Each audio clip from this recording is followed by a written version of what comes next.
আচ্ছা, আমরা এখন আর একটা বিষয় নিয়ে আলোচনা করব। মানে আমরা বলতে আমি, সেটা হচ্ছে ভারত পাকিস্তান যুদ্ধ হবে কি হবে না। আমি চোখ বন্ধ করে বলতে পারি, ভারত হামলা করবে, পাকিস্তান নামে মাত্র হামলা করবে। আবার তবে 90% সম্ভাবনা হচ্ছে কোনো দেশই অল আউট যুদ্ধ কিংবা আংশিক যুদ্ধ কোনোটাতেই যাবে না। সামান্য হামলা হতেও পারে, না হওয়ার সম্ভাবনা 90%, হওয়ার সম্ভাবনা 10%।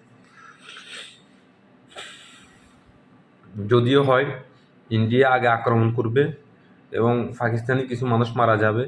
পরবর্তীতে পাকিস্তান ইন্ডিয়ান কিছু সামরিক অবস্থানে নামের মাত্র হামলা করে আন্তর্জাতিক সহযোগিতা চাইবে। আচ্ছা, এখন আসি যায় ভারতে মন মানসিকতা। ভারতে বর্তমানে যে গভর্নমেন্ট আছে, এই গভর্নমেন্ট হচ্ছে সম্পূর্ণরূপে একটা সন্ত্রাসী, আহ, এটাকে কি বলবো, একটা কুসংস্কার। এবং এই গভর্নমেন্ট দ্বারা ভারতে মুসলিমদের উপরে বা মাইনরিটি বলতে যে, বিশেষ করে মাইনরিটি বলতে মুসলিম, বৌদ্ধ, খ্রিস্টানদেরকে বুঝালেও তাদের মূল লক্ষ্য হচ্ছে মুসলিম নিষ্ক্রিয় করা এবং তাদেরকে পুরো ভারত থেকে বের করে দেওয়া। এটাতে এটা হবে না এমনটাও না, হওয়ার সম্ভাবনা 90%, যার ভিতরে 50% অটোমেটিক্যালি হচ্ছে। ওখানে মুসলিমদেরকে ওয়াকফ আইন বাতিল করা, কাশ্মীরের 370 যে ধারাটা ছিল ওই ধারা উঠিয়ে দেওয়া, এবং ভারতে মুসলিমদেরকে বিভিন্নভাবে নির্যাতন, নিষ্পীষণ, টর্চার, অর্থনৈতিক এবং শারীরিকভাবে তাদেরকে লাঞ্ছিত করার ঘটনা অটোমেটিক্যালি বিজেপি সরকার আসার পর থেকে হচ্ছে, এখনও হচ্ছে। এবং এরও আগে, অনেক আগে হচ্ছিল, তবে ওইটা ছিল সামান্য, অর্থাৎ হচ্ছে 100 ভাগের ভিতরে 10 ভাগ, যেখানে এখন ঘটনার 100 জনের ভিতরে 70 জনই এই ঘটনার সম্মুখীন ফেস করছে। এখন তাহলে ওখানে কি করা, কিংবা পাকিস্তান কি তাদের সাহায্যে এগিয়ে আসবে, কিংবা আফগানিস্তান কি তাদের সাহায্যে এগিয়ে আসবে? আফগানিস্তান, যদিও ইন্ডিয়ার সাথে পাকিস্তান অল আউট যুদ্ধে যায় এবং ইসরায়েল এবং আমেরিকা এবং রাশিয়া যদি ইন্ডিয়াকে সাপোর্ট করে, ইন্ডিয়াকে সব ধরনের সহযোগিতা করে এবং ইন্ডিয়াতে সেনা ফাটিয়েও যদি সহযোগিতা করে, পাকিস্তানের হয়তো বা একটা অংশ ইন্ডিয়া দখল করতে পারবে, তবে পুরোপুরি পাকিস্তানকে ধ্বংস করতে ইন্ডিয়া পারবে না। এবং লং টার্ম যুদ্ধ চলবে। এই যুদ্ধে মুসলিমরা বেশি নিহত হবে এবং ইন্ডিয়া কম আক্রান্ত হবে। তবে আফগানিস্তানে অভিবাসীর ঢল নামবে কিংবা ইরানে অভিবাসীর ঢল নামবে, যেটা ইরান কিংবা আফগানিস্তান কেউ চাইবে না। তবে এখানে আরেকটা বিষয় আপনাদেরকে না বললে নয়, বর্তমান পরিস্থিতিতে আফগানিস্তান যে পর্যায়ে আছে বা আফগানিস্তানের যে অবস্থা, সেটা পাকিস্তান কিংবা মুসলিম বিশ্বকে শঙ্কিত করলেও আফগানিস্তানের বিষয়টা আমিও ক্লিয়ার না যে আফগানিস্তান কি করতে চাইছে। তবে আমার যতটুকু অবজারভেশনে মনে হচ্ছে, সেটা হচ্ছে আফগানিস্তান চাচ্ছে যে, যেহেতু পাকিস্তান হচ্ছে, সিআইএর উপদেষ্টাই বলছিল যে পাকিস্তান যারা ক্ষমতাসীন আছে বা বর্তমান সেনাবাহিনীতে যারা উপদেষ্টা কর্মকর্তা আছে, এরা হচ্ছে দুর্নীতিবাজ, অর্থলোভী, এদেরকে টাকার বিনিময়ে কেনা যায়। সেহেতু তালেবান সরকারের সাথে বা তালেবান সরকার এদেরকে বিশ্বাস করে না। তার মানে তালেবান সরকারের নিজস্ব যে আইডিওলজি, নিজস্ব যে চিন্তাভাবনা, নিজস্ব প্ল্যানিং নিয়ে তারা এগোচ্ছে। এটা আমার পার্সেন্টেজ। এখন মুসলিম হিসাবে তালেবানের কি করণীয় বা তালেবান কি করছে বা মুসলিমদের কাছে তাদের অবস্থান ক্লিয়ার কিনা, এটা নিয়ে অনেকেই অস্পষ্ট। বিশেষ করে যেমন ওখানে যে ইসলামিক দলগুলো আছে, ওরাও অস্পষ্ট। তবে ওখানে যদি আফগানিস্তান আমেরিকা বা চীন বা রাশিয়াপন্থী হয়ে যায়, তাহলে ওখানে উগ্রপন্থী যেসব দল আছে বা যাদেরকে ম্যানিপুলেট করা যায়, যারা অত বেশি তেমন কিছু বুঝে না ইসলাম সম্পর্কে, আমেরিকা বলছে মানে আমেরিকার সাথে আমাদের সম্পর্ক, চীন বলছে মানে চীনের সাথে আমাদের সম্পর্ক, এরকম মন মানসিকতা। যদি টিটিপির আমেরিকা যদি অস্ত্র দেয় পাকিস্তানের এগেনস্টে, টিটিপি যুদ্ধ করবে, আমেরিকা থেকে সাহায্য নেবে। টিটিপিকে যদি চীন অস্ত্র দেয় যে পাকিস্তানের এগেনস্টে তোমরা যুদ্ধ করো, টিটিপি এটাই করবে। কারণ টিটিপির মাইন্ড সেট আপ হচ্ছে বর্তমান পাকিস্তানের গভর্নমেন্টে যারা আছে এরা হচ্ছে আমেরিকার দালাল, বা এরা ইসলামপন্থী না, ইসলাম বিরোধী, এদেরকে উৎখাত করা। এট দ্য সেম টাইম আফগানিস্তানের যে গভর্নমেন্ট আছে এদেরও লক্ষ্য হচ্ছে যে পাকিস্তানদের এরা কোনোভাবে বিশ্বাস করে না। কারণ বিশ্বাস না করা অনেকগুলো কারণ আছে, এর ভিতরে একটা কারণ বলি। কারণ পাকিস্তানে যারা আছে এরা হচ্ছে দুর্নীতিগ্রস্ত। যদি পাকিস্তানের সাথে আফগানিস্তানের আইএসআইয়ের সাথে আফগানিস্তানের গোয়েন্দা সংস্থা, পাকিস্তানের আইএসআইয়ের সাথে আফগানিস্তানের গোয়েন্দা সংস্থা যদি কাজ করে, 100% যদি কোনো কারণে যদি সিআইএ যদি পাকিস্তানের আইএসআই যদি 5 বিলিয়ন টাকা দেয় বা 2 বিলিয়ন বা 1 বিলিয়ন টাকা দেয়, এরা সম্পূর্ণ তথ্য আমেরিকাকে দিবে। তার মানে আমি কোন যুক্তিতে পাকিস্তানের সাথে চুক্তি করবো? আফগানিস্তানের পার্সেন্টেজ থেকে যদি আমি দেখি, তার মানে আফগানিস্তান এদেরকে বিশ্বাস করে না। তাহলে আফগানিস্তান নিজস্ব আইডিওলজি, নিজস্ব ফেলানি অনুযায়ী আগে এগোতে গিয়ে সে চীনের সাথে সম্পর্ক তৈরি করার চেষ্টা করছে, সে রাশিয়ার সাথে সম্পর্ক, এবং কি খুব ইন্ডিয়ার সাথে সম্পর্ক করার চেষ্টা করছে বা করতেছে, বা অনেক সময় অনেক ক্ষেত্রে করেছে, সেটা আবার পাকিস্তান নিতে পারছে না। এখন আপনি আমাকে বলেন, আবার আফগানিস্তানের বিষয়টা আমরা যারা সাধারণ মুসলিম আছে তাদের কাছেও ক্লিয়ার না, তারা আসলে কি চাইতেছে। এখন এখানে অনেকে আফগানিস্তানের পতাকা নিয়ে, যে বিষ্ণু সাল্লাল্লাহু আলাইহি ওয়াসাল্লাম যে হাদিসটা, সেই হাদিসটা নিয়ে অনেকে প্রশ্ন তুলতেছে যে দেখেন, আফগানিস্তানে যে যারা ক্ষমতায় আছে বর্তমানে তাদের পতাকা হচ্ছে সাদা, এবং কি বিষ্ণু সাল্লাল্লাহু আলাইহি ওয়াসাল্লাম যাদের কথা বলছেন ওনাদের পতাকা হবে কালো।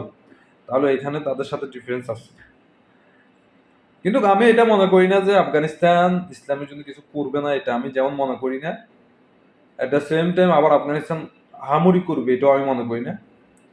কারণ আহামরি যদি করতো তারা, তাহলে তারা পাকিস্তানের সাথে বর্তমানে যাই হয়ে যাক না কেন, পাকিস্তানের সাথে যদি ইন্ডিয়ার সাথে অল আউট যুদ্ধে যায়, আফগানিস্তানের স্ট্র্যাটেজি থাকা ছিল যে আমরা পাকিস্তানের পক্ষে থাকবো। যদি পাকিস্তানের কথা, আফগানিস্তান যদি কথা বলে, আবার ইন্ডিয়া তাদের সাথে সম্পর্ক খারাপ করলেও কি না করলেও, কারণ হচ্ছে আফগানিস্তানকে ইন্ডিয়া যেমন দরকার, আবার আফগানিস্তানও দরকার ইন্ডিয়ার। কারণ হচ্ছে ইন্ডিয়ার আফগানিস্তানের অর্থনৈতিক যদি উন্নতি করার ক্ষেত্রে ইন্ডিয়ার ওখানে সাপোর্ট দরকার আছে।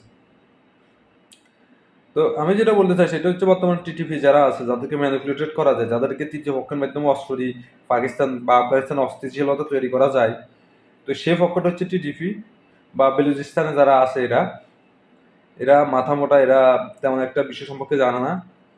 হ্যাঁ, এরা যেটা বুঝছে এটাই, এবং এদেরকে যদি বিভিন্ন মাধ্যমে সাহায্য সহযোগিতা পাঠানো হয় এরা ওইটা গ্রহণ করবে, তবে এটা আমেরিকা বিরোধী। কিন্তু এরা সরাসরি নেবে না, তবে তৃতীয় পক্ষের মাধ্যমে নেবে। তাহলে এখানে কি করণীয় আছে? তাহলে আফগানিস্তানের জিনিসটা আমরা এখনো পুরোপুরি ক্লিয়ার না, আফগানিস্তান আসলে কি করতে চাচ্ছে। কারণ আফগানিস্তানের কে নিয়ে অনেকে স্বপ্ন দেখছে তারা ক্ষমতায় গিয়ে খেলাফা প্রতিষ্ঠা করবে, অনেকে স্বপ্ন দেখেছে তারা ক্ষমতায় যাওয়ার পরে ওখানে ইসলামপন্থীরা স্ট্রংলি হয়ে মুসলিম বিশ্বে যারা যেসব রাষ্ট্র নিপীড়িত আছে তাদের পাশে দাঁড়াবে। তবে আমি যেটা বুঝি যে আফগানিস্তান হয়তোবা তাদের স্ট্র্যাটেজিক্যালি কৌশলগত কারণে হয়তোবা এখন স্ট্রফ আছে। এটা আমাকে সবাইকে বুঝতে হবে যে বাস্তবতা আর যুদ্ধ, আবেগ আর বাস্তবতা খুবই কঠিন। আবেগ দিয়ে যুদ্ধ হয় না।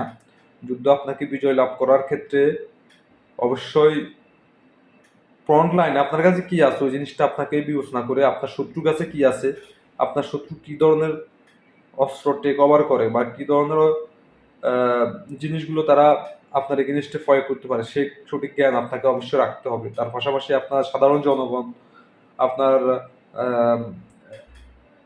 নিজের অর্থনৈতিক অবস্থা, বিশ্বে আপনার অবস্থান, বা অল আউট যুদ্ধে গেলে আপনি কি ধরনের পজিশনে যাইবেন, সেগুলো অবশ্যই আপনাকে দেখতে হবে। তো হয়তোবা আফগানিস্তানে প্রথমবার যখন তালেবান গভর্নমেন্ট ক্ষমতায় আসে তখন তারা অতটা ফাঁকাপুক্ত ছিল না, কিন্তু এখন অনেক ম্যাচুরিটি গো করেছে। তো তারা এখন হয়তোবা তাদের সময় নিচ্ছে, তাদেরকে সময় দিচ্ছে নিজেদেরকে গড়ে তোলার জন্য, নিজেদের জাতি গঠন করার জন্য, এবং স্ট্রংলি তারা একটা সেনাবাহিনী তৈরি করার জন্য, এবং তারা তাদের অর্থনৈতিক, অবকাঠামোগত এবং আম, রাষ্ট্রীয় নীতি নির্ধারণ ক্ষেত্রে তারা অনেক কিছু ছাড় দিচ্ছে, এবং কি তারা তাদের নিজস্ব প্ল্যানিংয়ে এগিয়ে যাচ্ছে। এটা হবে। তবে যে অনেকে বলছিল যে তারা আসলে কিছুই করবে না, এটা আমার মনে হয় না। টুডে অর টুমোরো আফগানিস্তান জ্বলে উঠবে, এবং কি মুসলিমদের স্বার্থে তারা কথা বলবে। শুধু কথাই বলবে না, আমি এটাও আশা করি যে আফগানিস্তান তারা তাদের যতটুকু সম্ভব সবটুকু দিয়ে মুসলিমদের পাশে দাঁড়াবে। কিন্তু পাকিস্তানের বিষয়টা সম্পূর্ণ ভিন্ন। পাকিস্তানে যারা ক্ষমতায় আছে তাদের সবচেয়ে বড় সমস্যা হচ্ছে তাদের একটা সেনাবাহিনী আছে যারা দুর্নীতিগ্রস্ত, যারা টাকার কাছে বিক্রি হয়ে যায়, যাদের গভর্নমেন্ট দুর্নীতিগ্রস্ত, যারা নিজের দেশের কথা চিন্তা করে না, যারা স্বার্থের কথা চিন্তা করে, এদেরকে দিয়ে ইসলাম এবং রাষ্ট্র এবং জনগণ, ওখানের জনগণ বা ওখানকার জনগণের কোনো ধরনের ভাগ্য পরিবর্তন হবে না। ওখানে কোনো ধরনের উন্নতি দেখবে না। ওখানে দেখবে যত ধরনের বাজে চিন্তাধারার লোক ওখানে ক্ষমতায় যাবে, তারা জনগণকে নিষ্পেষিত শুষে খেয়ে ফেলবে। পাকিস্তানের এই বিষয়টা। আর ইন্ডিয়ান বিষয়টা হচ্ছে, ইন্ডিয়া তাদের রামরাজ্য হারিয়ে তারা পাগল হয়ে গেছে, এবং মোদি গভর্নমেন্ট সেই পাগলা হিন্দুত্ববাদীদেরকে একত্রিত করে মুসলিমদের এগেনস্টে যুদ্ধে নিয়ে আসার সব ধরনের চেষ্টা করছে এবং করতেছে, এবং অনেক ক্ষেত্রে সফল। এবং তারা ওই দিকটাই বেছে নিচ্ছে যে একসময় তারা মুসলিমদেরকে একেবারে সম্পূর্ণরূপে নিষ্ক্রিয় করবে। তবে তারা ইহুদি এবং ইন্ডিয়ান হিন্দুরা এবং বিশ্বে যে শয়তানের অক্ষ যে একটা আছে, শয়তানের নিয়ন্ত্রিত ফেলানি গডফাদার যারা আছে, এরা সব কিছু টুডে অর টুমোরো নিষ্ক্রিয় হবে। এর জন্য বর্তমান মুসলিম বিশ্বের বিবেকবান যে রাষ্ট্রগুলো আছে এবং বিবেকবান যে ব্যক্তিগুলো আছে তাদেরকে এগিয়ে আসতে হবে, এবং তাদেরকে অবশ্যই যেমন বাংলাদেশে এখনো 80% লোকদের বিভিন্নভাবে আপনি ম্যানিপুলেটেড করতে পারবেন, আপনার কথা দিয়ে, টাকা দিয়ে, অর্থ দিয়ে, কিংবা আশা দিয়ে। সেখান থেকে এদেরকে বের করে আনতে হবে। আমাদেরকে এক জায়গায় এনে এক বিষয়ে ঐক্যবদ্ধ হতে হবে। দল মত নির্বিশেষে সকলের বিষয় হবে একটাই, সেটা হচ্ছে ইসলাম সবার। আর ইসলাম অর্থ হচ্ছে শান্তি। শান্তি মানে হচ্ছে সবাই শান্তি। তো সেই শান্তির দিকে আনতে হলে আমাদের সবাইকে, আমাদের নেতৃত্বস্থানীয় যারা আছে, এরা ঐক্যবদ্ধভাবে কাজ করতে হবে। এরা শুধু কাজ করলে হবে না, এরা কাজ করার আগে নিজস্ব গোয়েন্দা সংস্থা তৈরি করতে হবে, নিজস্ব শিক্ষা প্রতিষ্ঠানে গুলোতে যেন নিজস্ব মানে ইসলামিক আইডিওলজি শিক্ষকরা যায়, কিংবা বিশ্ব সম্পর্কে জানে, এরকম ব্যক্তিরা ওইসব জায়গায় যেতে হবে। তারা বাস্তবতা এবং বাস্তবতা আর হচ্ছে যায় শয়তানের স্বপ্ন, দুইটাকে আলাদা করে দেখিয়ে মুসলিমদেরকে তাদের বাস্তবতায় আনতে হবে। মুসলিমরা এখনো হিন্দুদের রামরাজ্য প্রতিষ্ঠাতে আছে, স্বপ্নে বিভোর হয়ে আছে। হিন্দুরা যেমন স্বপ্ন দেখে রামরাজ্য প্রতিষ্ঠা করবে, মুসলিমরা স্বপ্ন দেখে গণতন্ত্রের মাধ্যমে শান্তি আনবে। অথচ আওয়ামী লীগ এবং বিএনপি দুই দলে জানে এই গণতন্ত্রের মাধ্যমে তাদের রুজি রুটির ইনকাম। এখানে চুরি টুরি, এখানে চাঁদাবাজি, এখানে টাকা আত্মসাৎ, এখানে মানুষকে মেরে কেটে কিডনি মিডনি বিক্রি করে এখানে থেকে টাকা উৎপাদন করা যায়। বাংলা ভাষাভাষী বাংলাদেশি মুসলিমদের কথা বলতেছি, কারণ হচ্ছে যেহেতু আমি বাংলাদেশি, কারণ বাংলাদেশে এখন পর্যন্ত এই যে আজ থেকে 7 মাস আগেও, যেখানে 8-9 মাস আগেও যেখানে মানুষকে হাজার হাজার মানুষ হত্যা করছে, 8-9 মাস পরে আসি এখন সব কিছু ভুলে গেছি, যেন কিছুই হয় না। তো এসব লোকদেরকে অবশ্যই নিষ্ক্রিয় করে নতুনত্ব আনতে হবে, বাস্তবতা আনতে হবে, ইতিহাসের মোমেন্ট টাইমগুলো ধরার মতো লোকদেরকে ক্ষমতায় আসতে হবে এবং আমাদেরকে ম্যানিপুলেটেড যেন কেউ না করতে পারে সেই বিষয়ে অবশ্যই অবশ্যই চোখ কান খোলা রাখতে হবে। তার পাশাপাশি তুরস্ক, সিরিয়া, কি বলবো যে এই সিরিয়া ফিলিস্তিনের গাজাতে যে ভয়াবহ ঘটনাগুলো ঘটছে এগুলো বন্ধ করার মতো আমি কাউকে দেখি না। ওখানে এই ভয়াবহ ঘটনা যেভাবে হোক যে করেই হোক এখনই বন্ধ করতে হবে, স্টপ করে শান্তি চুক্তি হোক আর যাই হোক 2-3 বছর পর্যন্ত এটাকে দমিয়ে রেখে আমাদেরকে সব ধরনের শক্তি অর্জন করে ইহুদিদেরকে পৃথিবী থেকে নিষ্ক্রিয় করতে হবে। এছাড়া পৃথিবী শান্তি হবে না, পৃথিবীর মানুষ শান্তি থাকতে পারবে না। আর ইন্ডিয়া আমাদের শত্রু, বাংলাদেশের শত্রু, পাকিস্তানের শত্রু, আফগানিস্তানের শত্রু, চীনের শত্রু। দরকার হয় যদি ইন্ডিয়া বিরোধী একটা জোট গঠন করে হলেও ইন্ডিয়াকে নিষ্ক্রিয় করা এবং ইন্ডিয়ার এগেনস্টে সব ধরনের কার্যক্রম পরিচালনা করা এবং ইন্ডিয়ার মানচিত্র থেকে, এটা তো ইন্ডিয়ার পুরোপুরি মানচিত্র না, এখানে যেসব স্বাধীন রাষ্ট্র হওয়ার কথা ওগুলোকে স্বাধীনতা দিয়ে ইন্ডিয়ার যতটুকু অঙ্গ বা ইন্ডিয়া যতটুকু জমি ওইটা ইন্ডিয়াকে দিয়ে বাকিগুলো রাষ্ট্র ওখানকার জনগণকে দিয়ে দেওয়া উচিত এবং সে বিষয়ে বাংলাদেশ গভর্নমেন্ট, পাকিস্তান গভর্নমেন্ট কিংবা চীন গভর্নমেন্ট কাজ করা উচিত। তো এই বলে আরো বলবো, ইতিহাস অনেক বলতে গেলে অনেক সময়, আর ভালো লাগবে না এখন আর। ঠিক আছে।